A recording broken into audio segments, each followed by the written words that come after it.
Assalamualaikum warahmatullahi wabarakatuh. Halo teman-teman. Nah, pada suatu titik dalam perjalanan sejarah filsafat, fokus perbincangan beralih dari pertanyaan-pertanyaan besar mengenai alam semesta menuju pencarian mendalam tentang apa dan siapa manusia itu. Nah, dalam konteks inilah kami dari kelompok 2 yaitu Nurul Humairah, Nurlinda, dan Eka Lestari akan menyajikan pembahasan mengenai filsafat humanisme. Lalu, apa saja sih tujuan pembelajaran kali ini? Nah, tujuannya yaitu menjelaskan prinsip dasar aliran filsafat humanisme.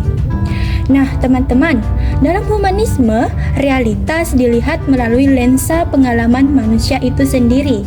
Humanisme melihat manusia sebagai pusat dari segala pemaknaan dan penciptaan realitas. Realitas, menurut humanisme, bisa ditata dan diubah melalui kecerdasan dan kehendak manusia. Lalu, siapa saja tokoh-tokoh di balik filsafat humanisme?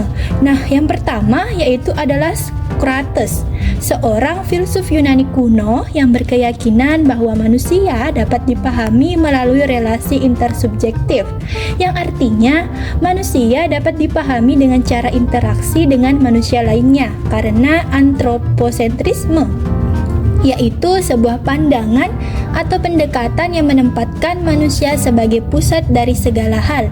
Yang kedua, yaitu pandangan humanisme Paulo Freire yang lebih berfokus pada konsep pembebasan.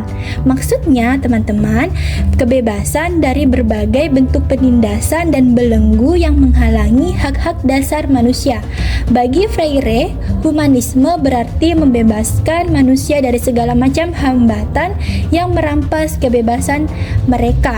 Nah, yang terakhir itu menurut Abraham Maslow, filsafat humanisme yang berfokus pada pengembangan potensi manusia menuju aktualisasi diri. Lalu apa sih yang dimaksud dengan aktualisasi diri? Nah, aktualisasi diri itu didefinisikan sebagai tahap di mana seseorang sepenuhnya menyadari potensinya, hidup dengan kreatif, memiliki pemahaman mendalam, dan menjalani hidup yang bermakna. Selanjutnya, bagaimana sih konsep dasar filsafat humanisme itu? Humanisme mendorong individu untuk mencapai potensi terbaiknya dan memanfaatkan kebebasan dan akal budi dalam menentukan kehidupan. Dalam humanisme, manusia dilihat sebagai makhluk yang memiliki potensi besar untuk berkembang, berpikir, dan menciptakan sesuatu yang bermakna bagi dirinya dan masyarakat. Nah, teman-teman, ada beberapa ide pokok dalam filsafat humanisme yang membuat konsep ini tuh lebih mudah dipahami. Apa saja sih itu? Nah, yang pertama itu manusia sebagai pusat. Maksudnya, humanisme menekankan bahwa manusia adalah pusat dari segala makna. Realitas, etika, dan nilai-nilai dipahami terutama dari sudut pandang manusia dan pengalaman hidupnya.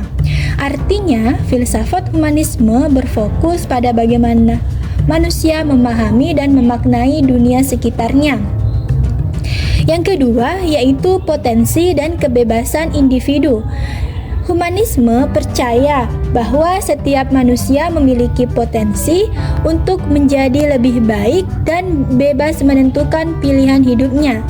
Ini berarti kita memiliki kebebasan untuk bertindak, akan membuat keputusan, serta bertanggung jawab atas pilihan yang kita buat. Yang ketiga, yaitu pengembangan diri dan kebahagiaan. Humanisme mengajak manusia untuk terus belajar, tumbuh, dan mencari kebahagiaan. Filosofi ini mendorong pengembangan diri untuk mencapai kesejahteraan fisik, mental, dan emosional. Aktualisasi diri atau mencapai potensi tertinggi seseorang adalah tujuan besar dalam pandangan humanisme. Selanjutnya, yaitu kemanusiaan dan kebaikan. Nilai-nilai yang dimaksud itu seperti kasih sayang, toleransi, dan solidaritas sangat penting dalam humanisme. Filosofi ini akan mengajak kita untuk menghargai orang lain, bersikap empati, dan berbuat baik untuk diri sendiri dan masyarakat. Yang terakhir yaitu penggunaan akal budi. Nah, maksudnya humanisme sangat menghargai kemampuan berpikir dan menggunakan logika untuk memahami dunia. Bagi humanisme, ilmu pengetahuan dan pemikiran kritis adalah alat untuk mengatasi masalah dan memajukan kehidupan manusia. Oleh karenanya, teman-teman, prinsip dasar humanisme merupakan pilar-pilar yang menjunjung nilai manusia. Selain itu, perlu diketahui, humanisme itu berpusat pada sejumlah prinsip dan menempatkan manusia sebagai fokus utama. Lalu apa saja sih prinsip-prinsip yang menjadi dasar bagi humanisme itu diterapkan dalam berbagai bidang? Yang pertama yaitu penghargaan terhadap martabat dan hak asasi manusia. Prinsip ini menegaskan bahwa setiap manusia memiliki nilai dan hak dasar yang melekat pada dirinya yang wajib dihormati. Martabat manusia melintasi batas ras, agama, budaya, dan status sosial. Yang kedua yaitu penggunaan rasio, logika, dan sains. Maksudnya di sini humanisme akan mengajak untuk memanfaatkan rasio, logika, dan ilmu pengetahuan sebagai landasan dalam memahami dunia. Dengan pendekatan berbasis fakta, humanisme mendorong pemikiran kritis untuk mempertanyakan dan menganalisis berbagai keyakinan dan pandangan yang belum teruji kebenarannya. Yang ketiga yaitu kebebasan dan otonomi individu. Kebebasan individu dalam humanisme berarti memberikan ruang bagi setiap orang untuk mengambil keputusan atas hidupnya sendiri yang meliputi pilihan-pilihan pribadi, kepercayaan, dan gaya hidup.